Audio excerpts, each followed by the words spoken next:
The world is being considered and seen from the Christian perspective as indeed those who are loved by God, and God indeed gives consideration to mankind that of course he has created him in his own image and in his own likeness.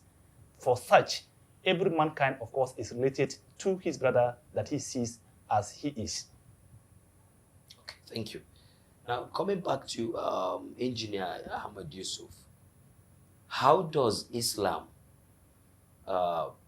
define politics on the global stage? Politics is something, as far as Islam is concerned, binding and bordering on leadership. And the Holy Prophet ﷺ, whenever he is sending a person, he makes sure that he chooses the best of character, the best of learning, the best of relations to the people, so that the leader, if you are a good leader, you will treat everybody gently and correctly and be calling people to understand. Sometimes the Holy Prophet ﷺ sent a leader somewhere to lead them as a political leader. He came back to report to him that the people are not understanding, they are not obeying. Therefore, the best thing for them is I have to be lashing them. He said, no, you are wrong. What they require from you is justice. Offer them that justice, then you will see that they will change and they will obey you. So this is how Islam sees politics. The leadership is not to be that arrogant leadership, but the leadership has to offer justice. And it's understood that so long as justice is offered to people, definitely these people will respond positively to what the leadership is looking for. Okay. Pastor Mark, we have heard from the Islamic perspective that leadership, that politics is about leadership, and that this leadership must be just in order to have a just society. How does Christianity, look at, this aspect of politics on the global stage in terms of the very justice we have just heard about? Certainly, when we speak about politics as an act of governance within a particular community, to a Christian, politics, of course, is just an inbuilt in human. Talking about, of course, man must be structured in terms of leadership. And of course, that leadership is expected to indeed take into consideration the issue of sincerity, justice, and also indeed fairness in all aspects. Because in the scriptures, 1 Peter chapter 4 help us to understand that, of course, whoever that is man with the responsibility or saddled with the responsibility of indeed serving others, for sure, such a person is to serve as indeed being a representative that God has indeed entrusted into him or into his own care, the responsibility of discharging the mandate as met unto him with that sincerity of heart, love for humanity, and also indeed fairness in all ramifications, because he has that very responsibility in his hands to indeed take care of human as he would want to be taken care of.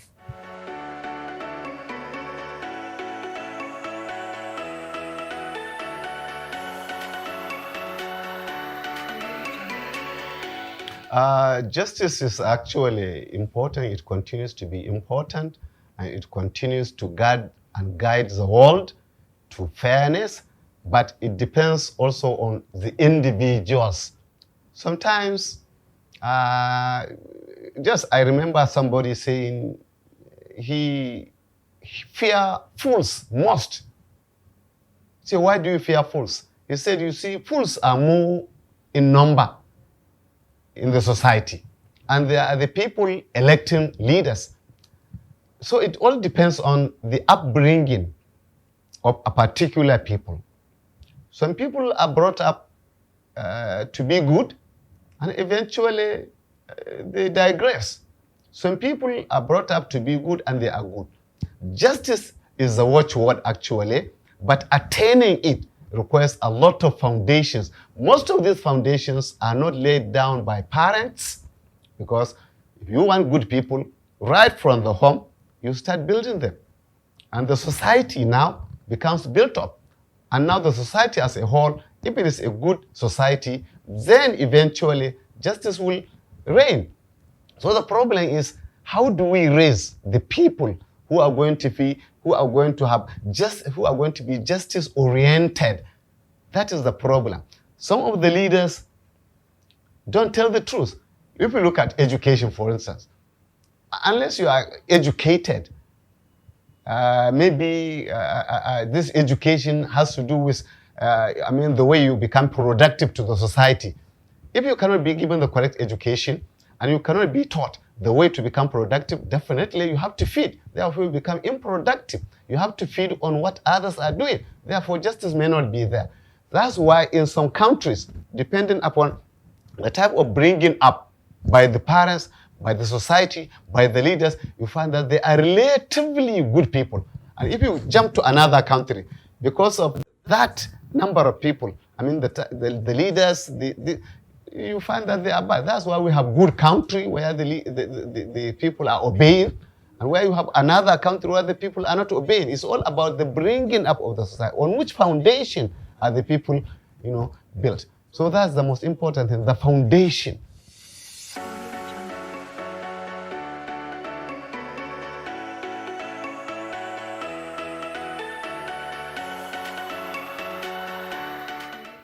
All right, let me take our minds briefly to the concept of religion as well as the idea of politics. Then we'll talk about the issue of course, how it has indeed affected or the role it has played in the aspect of our politics globally.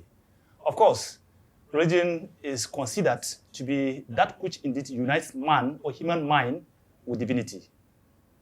So with that, it means that, of course, almost every religious being on earth, to some extent, if not all, are related or are united in minds with the divinity or divine beings. Politics as acts of governance, of course, having to do with indeed societal leadership, you discover that where people live and their minds are united with divinities, for sure that also shape and mold as to what they do in the society. So it means that the ethics of human living is coming from the perspective of how he is being brought up religiously.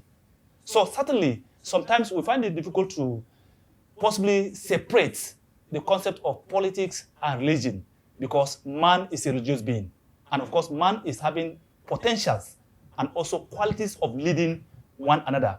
So therefore, certainly, the way religion has indeed affected, or indeed the role the religion has played in political world now, of course, is most. More in the perspective that, of course, man is a religious being. Man is a worshiping being. And of course, what he does, in whatever capacity he is expected to do, he is doing it from the religious angle. And because religion controls him, and of course he plays his role based on the ideologies of religion, you discover that if the religion is to some extent having some sentiments, or is having a kind of a wrong view of humanity, then certainly it will also affect the kind of quality of leadership that one will give onto the masses. Though, of course, every religious being that is in one position or the other, such a being is carrying along as many people as possible that are not of his own religion, but his mind that is guided by the sentiments of religion also affects the kind of quality of leadership he discharges.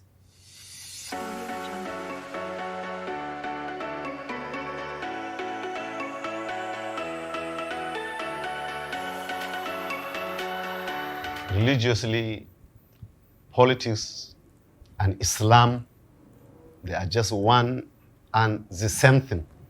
Never do you ever think of separating religion and politics, because politics is all about the life of people. Religion is also all about the life of people. Therefore, politics and Islamic religion are never separable. They are never separated.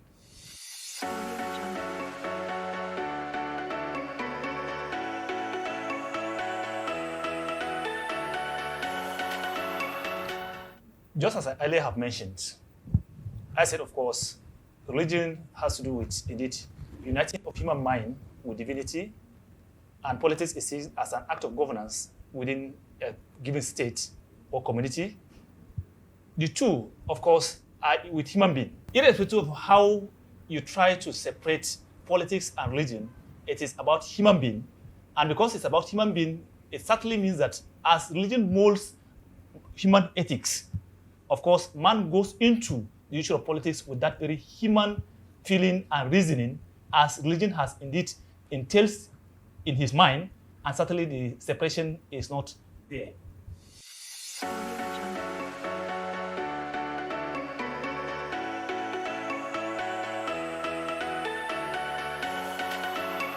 Actually, what Islam does at the beginning, at the first instant, is to right away put ways to avoid anything conflict. And when the conflicts happen, Islam has very beautiful ways of settling the conflicts.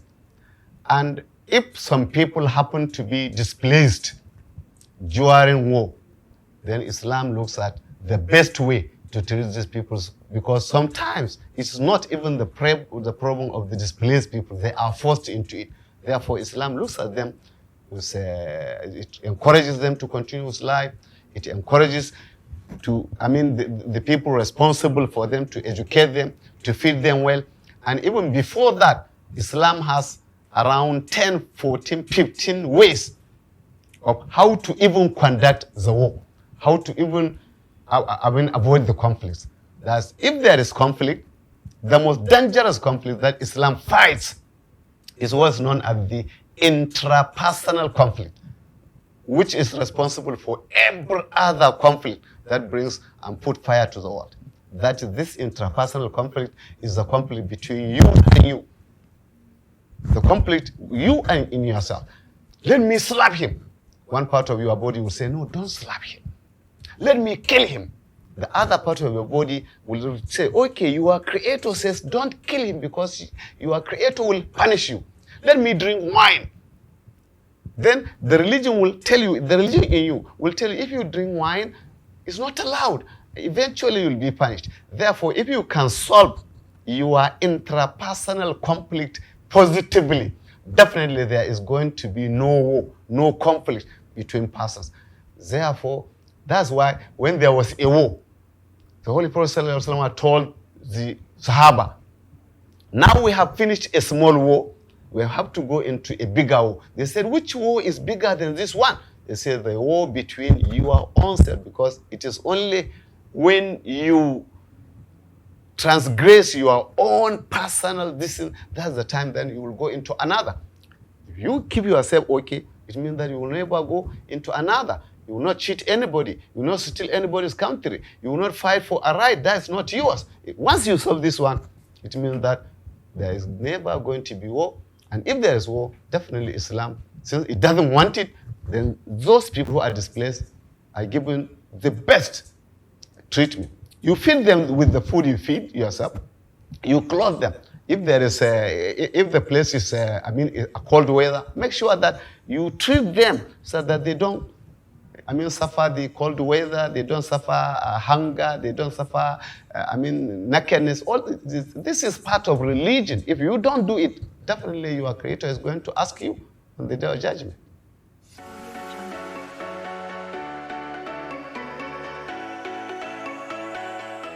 What Christianity thinks about it is, of course, Christianity is, we look at it as a group of individuals, people coming together under an umbrella of a common faith. So if we look at it from that perspective, we get to understand that the feelings of individuals, of course, is the feelings of the community, Christian body. Now, individuals looks at it from his own point of view. If I should have been the one in that kind of situation, what do I expect others to indeed do unto me? How do I feel that others should have indeed given me consideration in my present situation? So it means I who thinks I am safe, I first consider myself that if I was in that very situation as a displaced individual being, how do I think others should have come to my aid? By that thought, it will now ignite and spark my indeed curiosity as well as stepping forth towards attending to the needs of such a person that is in that very displaced situation. So certainly, by the time that we reason within ourselves, we now think of what are the present needs or the immediate needs of such type of persons, and then what are the long-term needs of the people that are in that very situation. Then we map out plans on how to come to their aid so that they will not continue to feel as if they have been disowned, they have been abandoned, nobody cares for them anymore. People feel as if they are a kind of in a curse situation. No, it is not a curse. It's only the situation has come to their own situation at that very point in time. They need to be attended onto by all the necessary supplies of life that can be reached at a particular point in time.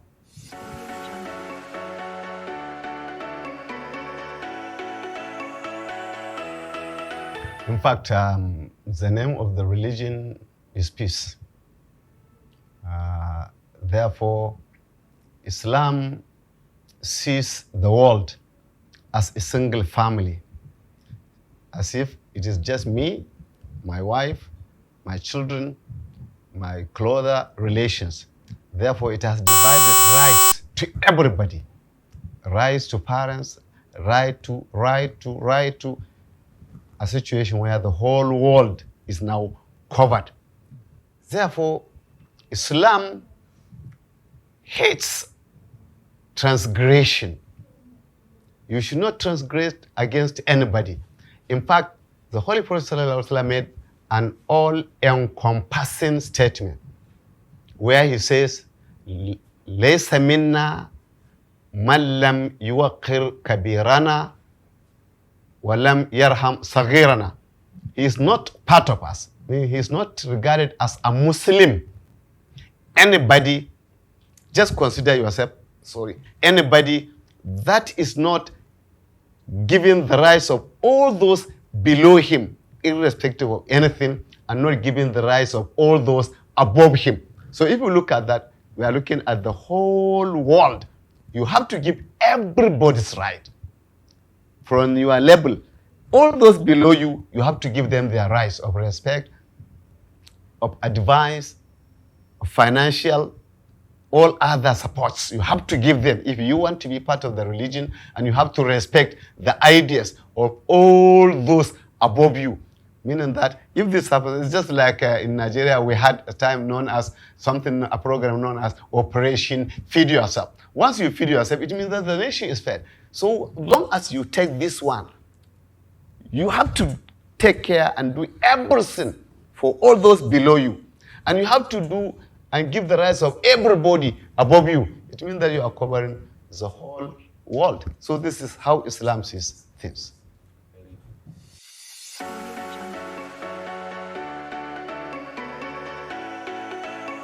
The role that religion will play to bring about peace globally.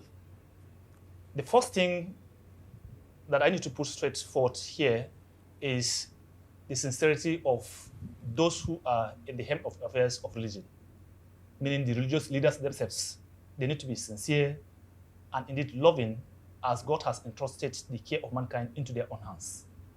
Because if a religious leader will be sentimental, or he will be of selfish interest in pursuing his aims, then certainly the religious itself will suffer, because those who will be listening to such a religious leader will take a wrong doctrine and they will go with a wrong notion of what the religion is. But if they will be sincere and straightforward to indeed the tenets of religion, then certainly religion will make an impact positive enough to change the situation globally. By that, of course, sincerity here means that, of course, sticking to that which is obtainable in the scriptures. Just as I mentioned, of course, the Holy Scriptures is there to guide our hearts, to guide our minds, to guide our thoughts as to what God actually wants of mankind and how he will want, indeed, human being to live in love and peace with his brother. So if such tenets can be adhered onto by the religious leaders, of course, stepping forward to present that which is the truth obtainable in the scriptures, no war, love for mankind, sincerity, and justice to be indeed displayed, of course, peace will be found. But where sentiment, insincerity, indeed takes over human mind, be it a religious leader or whoever, then of course chaos will be. But we, of course, have positive view of things that, of course, we will do the best at our own pace to make change in the universe.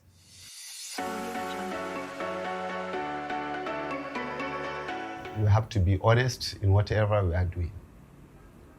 And we have to be thinking not of now, but of future. If people are only thinking of 1 minute, they are not thinking of what will happen, definitely they are not going to be good. Once you have the ability to plant something good, plant it. Do the best you can. Put so much water. Do everything. And try to make sure that you train some people around you for this. Don't bother whether the success is coming today or tomorrow or after 1 year or after 10 years. As far as Islam is concerned, once you have planted something, it will continue to be with you, whether you die, whether some people do continue with it. So have the good feeling that you want eventually to have a world where there is peace, where everybody is giving his rights, because Islam doesn't, whether a Muslim or a non-Muslim, a pagan, even the animals, even the trees, make sure that you give them their rights. Then eventually there's going to be peace, relatively, in the world.